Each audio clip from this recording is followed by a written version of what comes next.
Wildfires are sweeping across more of the West Coast tonight with no end in sight.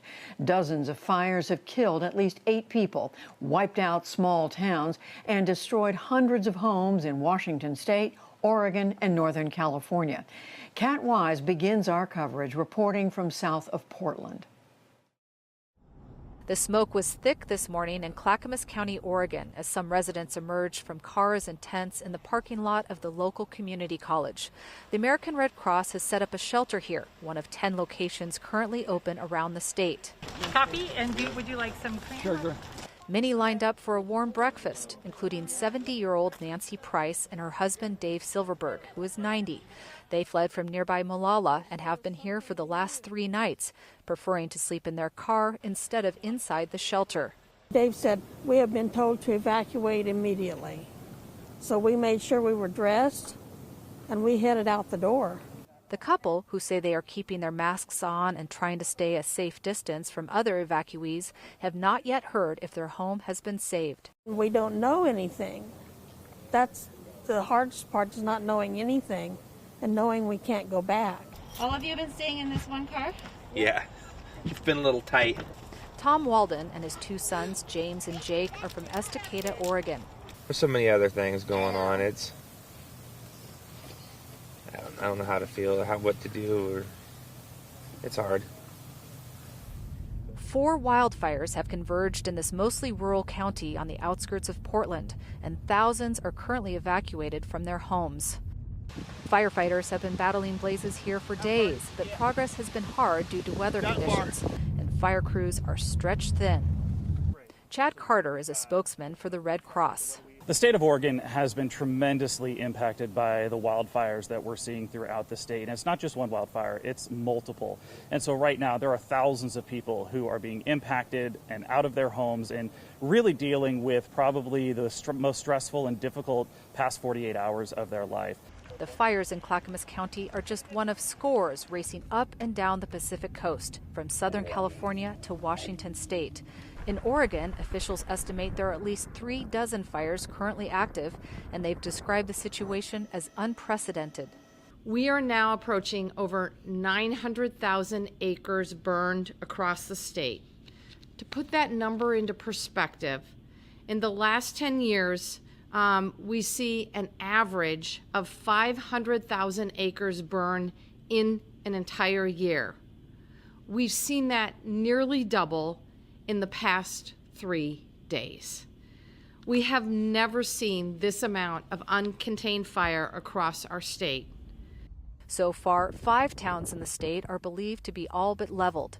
In Talent, Oregon, a hard-hit community in the southern part of the state, evacuees captured the harrowing scene as they tried to flee. Fires stretching for miles and setting off explosions. Meanwhile, in nearby Medford, residents returned to survey the damage and recover what little they could. My wife passed away 5 years ago, and we came here to look for her ashes. Everything we have here, we have nothing but this here, clothes on my back. At the same time, in Northern California, high winds whipped wildfires there to a new fury. The North Complex fire north of Sacramento grew 6 times in size in the span of just 24 hours. It now covers roughly 250,000 acres. Just days ago, firefighters had managed to contain 50% of the blaze. Today, it's less than 25%. And to the west, the August Complex has become California's largest fire ever, burning more than 730 square miles. The speed and intensity of the fires there and in other states have officials worried. Already, a number of deaths have been reported in both California and Oregon. And in Washington State, news of a 1-year-old's death has shaken the community and officials there. Back in Oregon, for families who have managed to escape immediate danger, there's great uncertainty about when they might return and what they will find. And in fact, many of the people we met here today at this Red Cross shelter in Oregon City are asking those very questions. Judy? Kat, it's just horrible, and we can see from the color of the sky where you are. People's lives turned upside down. How are they coping? Judy, the people that we talked to today, many of them said that they were still in a state of shock. Several people told me that they had to flee their homes really quickly, only got out basically with the clothes on their back. And they said, many of them just said, I'm exhausted after several days of really stressful situations. And of course, this is happening in their lives after a time when many people have been stressed with COVID and the pandemic happening. As you can see around me, the smoke is really, really bad here today. We saw many people, families, and in fact children here did not have masks on. And then some of the people that I talked to mentioned family members with asthma. Occasionally could hear people coughing outside, and several people told me like they felt that they could not escape this bad air, this smoke, because there's just so many wildfires around the state. They said, where would we go? The wildfire smoke is everywhere. Kat, you mentioned the pandemic. How is that affecting everything? Some of the people that we talked here today did say that they were concerned about going into the shelter due to COVID-19. The organization is trying to get out the message that they're doing everything they can to keep people safe, including temperature checks and cleaning surfaces regularly. And they really want people to know that they're here for them, handing out food and water outside. But it is an incredibly difficult time for so many people with the wildfires and COVID-19.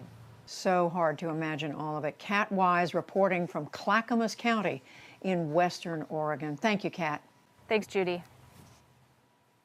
As Kat reported, there are a number of small towns that have been devastated by the fires.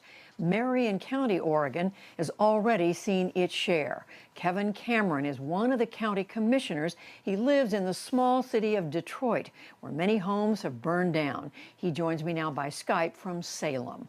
Mr. Cameron, thank you so much for talking with us. You were evacuated. Tell us about that experience. Oh, thank you, Judy. It's good to be with you. Tuesday, actually Monday evening, about 5 o'clock, we were told, be ready to leave Monday, potentially at noon. 10 o'clock, we went to bed. At midnight, our phones blew up with emergency, get out now, sheriffs going through the town with their loudspeakers and sirens going.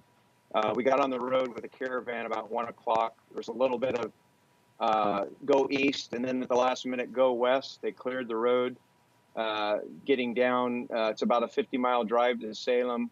About halfway down, the traffic backed up, and the reason why is there was a fireball right in front of us. I had two vehicles. I was in a truck and one following me, and you can hear on the video, the person behind me was taking video, and they were just scared to death. They thought, are we going to burn up? We shouldn't be going this way.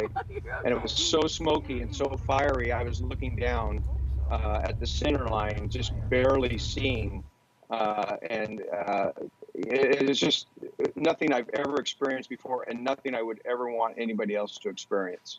What do you know at this point about your own home, your neighborhood, casualties, and so forth? Well, I'm a Marion County commissioner, and so yesterday, Army Corps needed to get some people up to do an exchange in the dam with our sheriff and some fire apparatus. We were able to take a tour.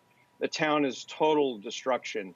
There are a line of about 8 homes on my street.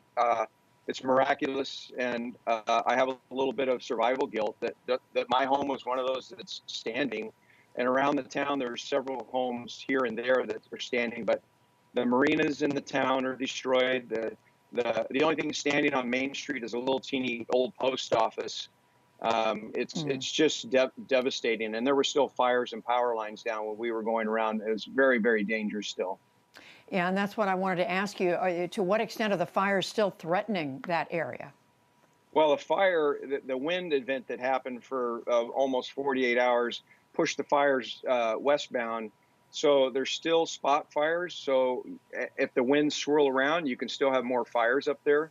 But the fires now throughout the whole state have converged, and we have other parts of Marion County that have had to be evacuated. Our state fairgrounds is our evacuation center, and it's almost overflowing with animals and people that need shelter right now.